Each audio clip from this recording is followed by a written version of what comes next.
Di Sahih Muslim itu ada cerita, ini termasuk hadis pegangan kan Sahih Bukhari Muslim. Itu ada cerita seorang sujud sama Allah itu kan banget baiknya, sangat baik.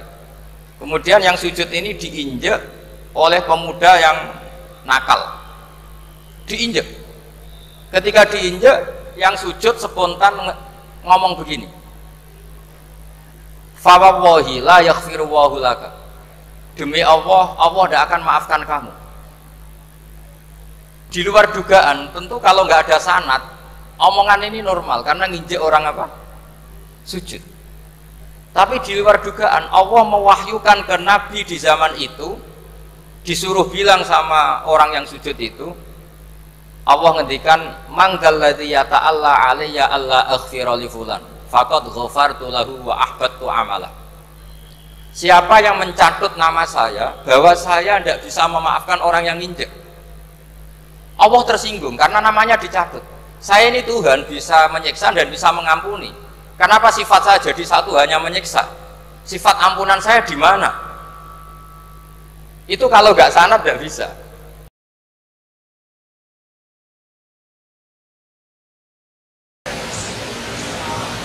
Warahmatullahi wabarakatuh. Bismillahirrahmanirrahim. Tabarakalladzi nazzala al-furqana ala 'abdihi liyakuna lil 'alamin nadhira. Allahumma shalli wa sallim ala sayyidina Maulana Muhammadin wa ala alihi wa sahbihi ajmain. Nama ba'du.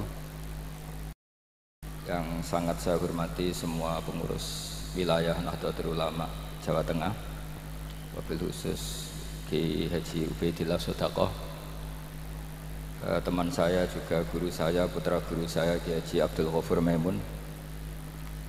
Saya mau cerita sedikit tentang sanad. Jadi buyut saya kandung itu namanya itu Hafsah. Jadi buyut saya kandung itu namanya Hafsah. Itu lahir di Damaran. Damaran itu belakang imaman Masjid Kudus. Hanya sekitar 30 meter dari imaman Masjid Kudus. Itu punya bapak namanya Maksum, punya bapak namanya Soleh. Soleh itu bin Kiai Haji Asnawi Sepuh. Nah, yang Mbah Soleh saya itu, saya generasi ke-7 dari Mbah Soleh itu. Jadi pas ke-7. Kalau ke-8 itu sudah kata orang-orang kaya gitu. Kenapa kamu miskin? Generasi ke-8 katanya. Jadi Mbah Soleh Darat itu orang Jepara, orang Mayong tuh. Itu dulu ngajinya diantaranya di buyut saya di Mbah Soleh bin Raden Asnawi Sepuh. Raden Asnawi Sepuh itu cucu dari Mbah Mutamakin. Itu kesanatan saya. Jadi saya punya naskah banyak. Tadi Gus Nurul tak kasih tahu. Ini diantara contoh naskah Mbah Soleh Darat. Saya punya banyak, mulai Hikam sampai Jawahirut Tauhid, terus beberapa tulisan-tulisan beliau itu masih di lemari buyut saya di Pondok Damaran. Terus buyut-buyut saya itu juga yang diantaranya ada yang nikah di keluarga Gedungan, dan itu sebagian melahirkan Pak Said Akil. Jadi buyut-buyut Pak Said itu adiknya buyut saya. Tapi kalau saya dengan beliau itu sepuh beliau. Jadi kalau saya manggil Pak Said itu kira-kira kalau nggak paman ya mbah. Kenapa saya cerita ini? Karena diantara ikatan sanad itu dzurriyatam ba'duha min ba'd. Ada keterikatan cara berpikir berdasar sanad. Tadi seperti yang dikatakan moderator, laulal isnadu laqala man sa'a ma sa'a. Andai kan tidak ada sanad, maka orang akan berpikir agama sesuai maunya. Dan itu bahaya sekali, karena agama ini riwayat seperti tadi yang dikatakan, inna hadzal ilma dinun fanzuru amman ta'khuduna dinakum. Saya punya sekian contoh cara berpikir sanad dan cara berpikir rasional. Di akhir Ihya itu ada cerita tentang rojak, dan ini pasti di luar dugaan sampean, karena sanad itu cara berpikir itu ya ikut saja. Yaitu ada 2 orang ahli neraka dipanggil Allah dalam keadaan di borgol, ditanya sama Allah, enak di neraka? Jawabannya pemuda itu ya, wah Gusti ya di neraka kok enak, ya jelas gak enak. Ya sudah, kamu kembali lagi ke neraka. Dugaan kita kan pasti anak ini nggak mau. Ternyata enggak, dia lari sekenceng-kencengnya menuju neraka. Semangatnya Masya Allah. Makanya ini sekaligus ijazah, kalau disuruh masuk neraka yang apa? Semangat. Oh itu Tuhan akhirnya tanya, loh kamu tak suruh ke neraka kok semangat? Gusti saya ini sudah kapok, ketika di dunia kalau jenengan nyuruh sholat saya lelet, jenengan menyuruh kebaikan saya lelet. Sebagai bentuk kapok saya, dengan menyuruh saya ke neraka saya semangat, supaya saya nurut. Barokahnya semangat menuju neraka, ya sudah di surga saja. Ya, makanya ini nanti kalau kamu disuruh masuk neraka, yang apa? Semangat. Karena kita di dunia itu ada di akhir ikhya. Artinya itu kan di luar dugaan kita. Cara berpikir seperti itu di luar dugaan kita. Akhirnya dia jadi ahli jannah. Cerita kedua ya masih di bab yang sama. Yang satu disuruh enak di neraka, ya enggak Gusti. Sudah kembali lagi ke neraka. Si orang ini tolah itu. Tolah itu. Terus ditanya sama Allah, kenapa tolah? Ya Allah, ketika engkau memanggil kami ke surga, saya tidak pernah ngira kalau akan engkau kembalikan lagi ke neraka. Ya sudah, kamu di surga saya karena husnudzon sama saya. Ini berarti ada dua sanad. Lucunya sama-sama benar. Yang semangat ya benar, yang lelet juga benar. Maka kamu punya dua pilihan. Nanti kalau disuruh masuk neraka, bisa semangat, bisa apa? Lelet. Dan semuanya nanti di surga. Artinya begini, sanad itu apa ya? Enggak yang kita duga. Makanya saya mohon siapapun yang mencintai agama ini harus banyak baca. Jangan nuruti emosi, kemudian emosi itu di atas namakan agama. Di Sahih Muslim itu ada cerita, ini termasuk hadis pegangan kan Sahih Bukhari Muslim. Itu ada cerita seorang sujud sama Allah itu kan banget baiknya, sangat baik. Kemudian yang sujud ini diinjek oleh pemuda yang nakal. Diinjek. Ketika diinjek, yang sujud spontan ngomong begini, fa wallahi la yaghfiru Allahu laka. Demi Allah, Allah tidak akan maafkan kamu. Di luar dugaan, tentu kalau nggak ada sanad, omongan ini normal karena nginjek orang apa? Sujud. Tapi di luar dugaan, Allah mewahyukan ke Nabi di zaman itu, disuruh bilang sama orang yang sujud itu, Allah ngendikan manggal ladzi yata'alla alayya alla aghfira li fulan faqad ghafartu lahu wa ahbattu amalah. Siapa yang mencatut nama saya bahwa saya tidak bisa memaafkan orang yang nginjek, Allah tersinggung karena namanya dicatut. Saya ini Tuhan bisa menyiksa dan bisa mengampuni. Kenapa sifat saya jadi satu hanya menyiksa? Sifat ampunan saya di mana? Itu kalau nggak sanad tidak bisa. Saya ulang lagi, Allah itu apa? Zat yang bisa yaghfiru liman yasha wa yu'adzibu may yasha. Tapi orang yang sujud ini hanya mensifati Allah satu, yaitu Allah pasti menyiksa. Dan Allah tersinggung. Bagaimana mungkin saya Tuhan hanya berstatus bisa menyiksa, tidak bisa mengampuni? Akhirnya orang ini disalahkan, malah yang sujud tadi bilang ke orang itu, sujudnya saya hapus pahalanya, dan yang nginjek saya hapus dosanya. Tapi ya bukan berarti terus kamu boleh nginjek orang sujud, ya enggak. Artinya gini loh, saya hanya memperkuat moderator tadi, berpikir agama itu berdasar sanad. Kalau nuruti emosi pasti kita akan setuju Allah tidak ngampuni yang menginjak. Tapi berdasar sanad, berapa orang yang dulu melukai Nabi, bahkan punya niat membunuh Nabi, akhirnya ditobati oleh Allah Subhanahu wa Ta'ala. Siapa yang nggak tahu cerita Suraqah, orang yang niatnya bunuh Nabi, ditobati Allah. Siapa yang nggak tahu cerita Khalid bin Walid, orang yang punya konsep untuk mengalahkan Nabi di perang Uhud, juga akhirnya masuk Islam dan diampuni Allah. Banyak lagi tokoh kafir yang dulu musuhi Nabi akhirnya ditobati oleh Allah. Sehingga ketika Nabi sangat marah ya dengan mereka yang kafir, malah ada ayat turun laisa laka minal amri syai'un aw yatuba alaihim aw yu'adzibahum, bahwa wilayah mengampuni dan memaafkan itu wilayah Allah. Tentu kita secara syariat akan mengatakan yang nginjak itu salah, pasti itu. Kalau yang nginjak itu pasti salah, yang kafir pasti salah. Tapi jangan katakan kalau Allah tidak bisa menobati mereka. Lagi-lagi yang bisa mengertikan itu apa? Sanad. Kita ngaji di bab itu bahwa ada orang diinjak, ternyata Allah ketika yang sujud mengatakan wallahi la yaghfiru Allahu laka, demi Allah Allah tidak akan maafkan kamu. Loh, mensifati Allah dengan satu sifat la yaghfiru itu Allah tersinggung karena Allah bisa yaghfir. Makanya ini penting sekali saya utarakan supaya kita ini bicara itu sesuai sanad. Karena andaikan tidak sanad, agama ini di logika, kemudian logika orang itu berbeda-beda. Maka kayak apa kacaunya agama ini? Terus yang ketiga, saya beri sekian contoh. Ini saya bawa kitab hikam yang diterjemah oleh Mbah Soleh Darat. Saya dulu pernah ngaji hikam sama banyak Gus Zofur. Cara berpikir Abul Hasan Asyadzili misalnya, umumnya orang itu kan kalau amal itu ingin diterima ya, kalau sujud ingin diterima Allah, kalau sholat ingin diterima Allah, dan kalau sangat ingin itu biasanya terus berlebihan, saking berlebihannya terus nangis minta amalnya diterima gitu. Tapi efek negatifnya gini, jangan-jangan nggak diterima, lalu kalau nggak diterima gunanya apa? Ini buruk sekali kalau mulai tanya sujud saya jangan-jangan nggak diterima, kalau nggak diterima gunanya apa? Itu menurut Abul Hasan Asyadzili itu pertanyaan dari setan. Bagaimana mungkin kita pernah menyesal atau menyesali sujud yang pernah kita lakukan untuk Allah Subhanahu wa Ta'ala.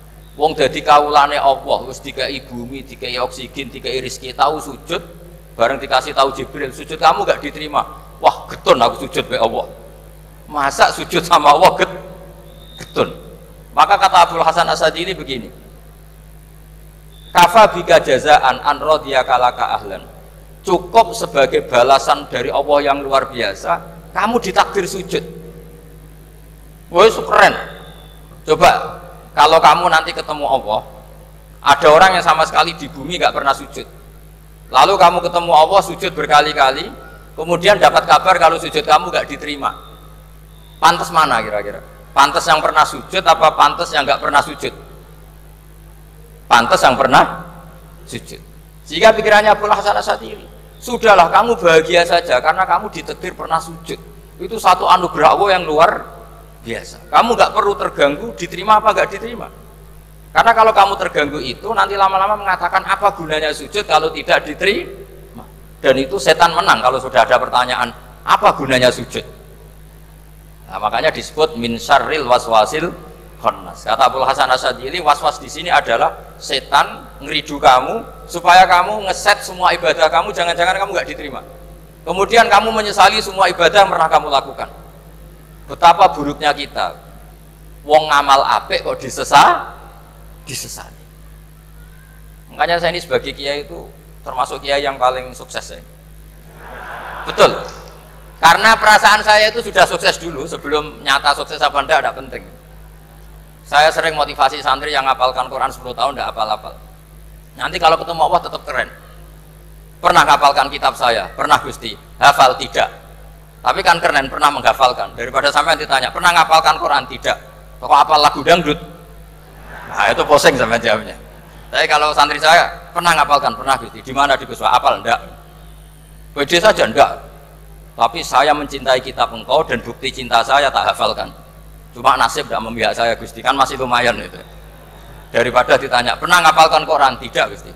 Jebule apal lagu dangdut, yang ibu-ibu apal harga cabai, naik turunnya harga berambang. Ini harga sembako hafal, tapi kalau Quran tidak hafal. Nah, pikiran-pikiran kayak Abul Hasan Asyadzili itu harus kita kembangkan. Makanya saya suka sekali ketika Mbah Mun yang sekarang diteruskan Gus Wafi meresmikan Thariqah Syadziliyah.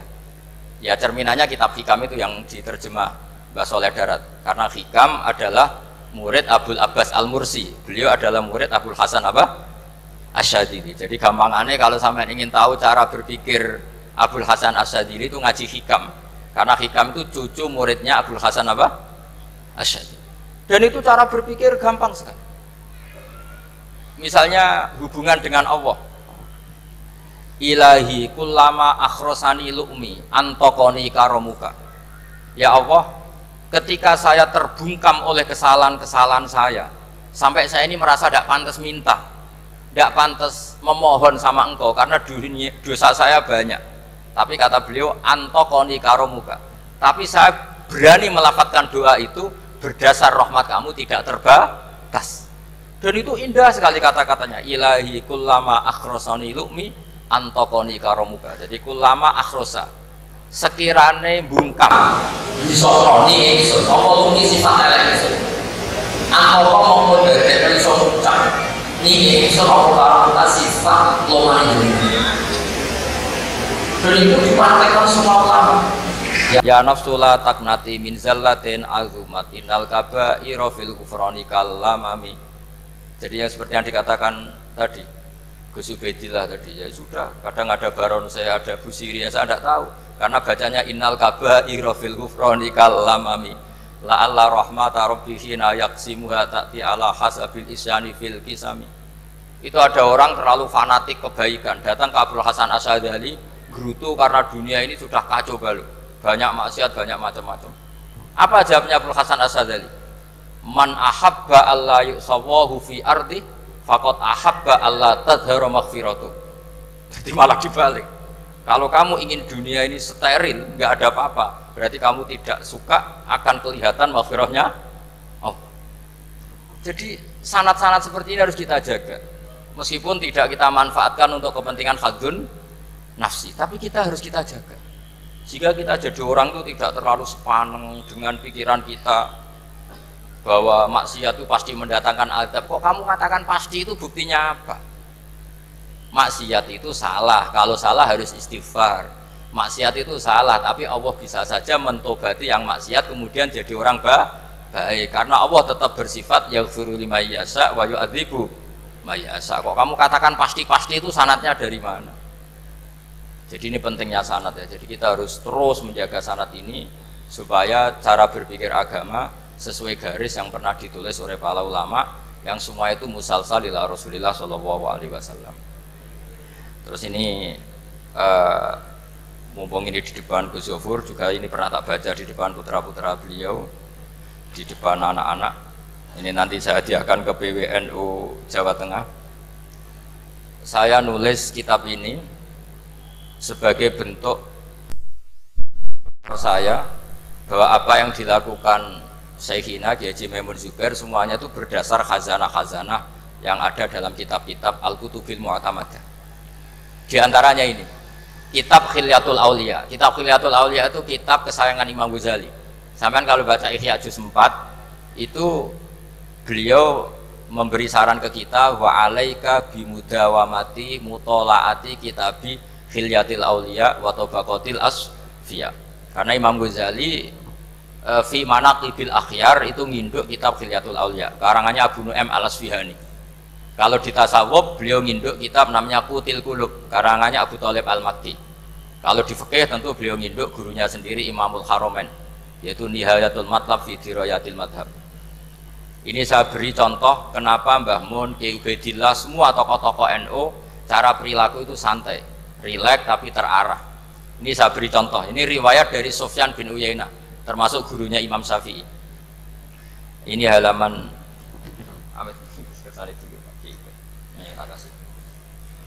yang pengurusan halaman 24. Ya ini di halaman 24 saya terangkan An Sufyan bin Uyainah kana Isa wa Yahya alaihi wassalam ya'tiyanil qaryata fayas'alu Isa an syirari ahliha wa yas'alu Yahya an khiyari ahliha. Faqala lahu Yahya lima tanzilu ala syirarin nas qala innama ana tabibun udawil mardo. Ini di juz 7 halaman 323. Jadi mulai dulu ulama itu ada yang fokus ngelola orang-orang soleh, tapi ada juga yang mendokteri orang-orang yang macam-macam. Nabi Isa itu kalau di satu daerah tanya, di sini yang orang nakal-nakal di mana? Oh di situ. Terus beliau ke situ. Ditanya Nabi Yahya, kenapa ke situ? Saya ini nabi. Nabi itu biman zilatit tabib. Saya ini ibarat dokter. Tentu dokter itu yang menyembuhkan orang-orang yang sakit. Jika kiai-kiai kita tuh ya kancanan orang soleh ya mau, bina orang fasik ya mau. Lah yang nggak boleh itu yang potensi katut fasik, itu nggak boleh. Jadi apa ya, supaya kita itu melihat sesuatu itu tidak seudon kiai kok berteman orang fasik. Saya berkali-kali bilang berteman orang fasik itu haram, Tapi kalau dibalik pertanyaannya, membina orang fasik hukumnya gimana? Baik, bisa membina kalau berteman, ya sudah dibolak-balik gitu. Tapi kalau dibalik, berteman orang fasik menjadi fasik, ya jangan berteman kalau buatnya masih seperti itu. Ya terus saya teruskan ya. Sayyidina Umar itu terkenal orang yang sangat keras. Sayyidina Abu Bakar terkenal orang yang layyinal janib, orang yang sangat santun, sangat sopan. Tapi anehnya ketika Abu Bakar mau wafat, itu khilafah atau khalifah itu diwasiatkan supaya yang mimpin itu Umar. Padahal orangnya sangat keras. Tapi yang jarang diketahui publik adalah ngiranya Umar keras itu wataknya. Ternyata enggak. Di sini diterangkan Umar wataknya itu sebetulnya bisa memilih keras atau halus. Ini saya baca ya di halaman 25. Beliau ditanya oleh Abdurrahman bin Auf. Terus beliau menjawab, ya Abdurrahman, wallahi laqad lintu linnasi hatta khasyitu wa fil lain. Tsumma staddattu alaihim hatta khasyitu wa fi siddah. Fa ainal makhraj. Terus di sini saya terjemah, saya saat lunak juga takut sebab lunak bisa dianggap pembiaran, tapi saya juga takut Allah saat keras sebab keras jangan-jangan termasuk tanfir, orang lari dari kebenaran. Ya misalnya gini, sampean punya anak putri atau punya ponakan pacaran, datang ke kamu sama cowoknya, kalau kamu lunak pasti ponakan kamu ngira wong Pak D gak apa-apa, padahal Pak D saya itu kiai, ternyata saya gak ditegur. Lunak itu punya akibat dianggap pembiaran terhadap maksiat. Ya. Tapi kalau kamu keras, wah nak nenggonku tak wantemi watu, kan nggak pernah ke kamu, bagaimana bina wong sowan saja gak berani. Artinya efeknya sama, terlalu lunak ya punya efek tidak bisa bina, terlalu keras juga punya efek tidak bisa bina. Maka kata Sayyidina Umar, fawallahi laqad lintu linnas hatta khasyitu wa fil lain. Artinya saat bersikap lunak saya takut Allah karena lunak bisa dianggap pembiaran terhadap maksiat. Tsumma staddattu alaihim hatta khasyitu wa fi siddah. Ketika keras saya juga takut, karena kalau terlalu keras bisa tanfir, bisa orang lari dari kiai, dari orang soleh. Makanya dalam guyonan-guyonan ulama itu ada preman jagongan di orang-orang fasik. Ditanya, kenapa kamu jagongan sama orang fasik? Kenapa tidak jagongan sama orang soleh? Habis orang solehnya marah-marah terus, lah ini ramah. Makanya saya milih yang ramah saja. Gitu. Itu meskipun guyonan tapi pelajaran bagi kita. Karena ya memang Quran seperti itu, walau kunta fadzun ghalidhal qalbi lan faddu min haulik fa bima rahmatin minallahi linta lahum, terusnya itu. Jadi apa ya? Nah ini kalau nggak ada sanad nggak bisa. Nggak ada sanad nggak bisa, pasti kita berpikir sesuai keinginan kita. Maka ada ancaman yang keras, man fassaral Qur'ana bi ra'yihi falyatabawwa maq'adahu minan nar. Jadi saya mohon sanad-sanad seperti ini kayak yang dikatakan Umar tadi. Wallahi laqad lintu linnas hatta khasyitu wa fil lain. Tsumma staddattu alaihim hatta khasyitu wa fis siddah. Jadi kita akui bahwa dalam lunak juga ada sekian problem, dalam keras juga ada sekian problem. Terus kita bikin satu metode, satu manhaj yang kira-kira ya sa'iqal lisyaribin, atau yang lebih dikenal dengan Islam wasatiyah. Ada tawazun, ada tasamu, ada macam-macam. Ya, saya kira demikian. Assalamualaikum warahmatullahi wabarakatuh.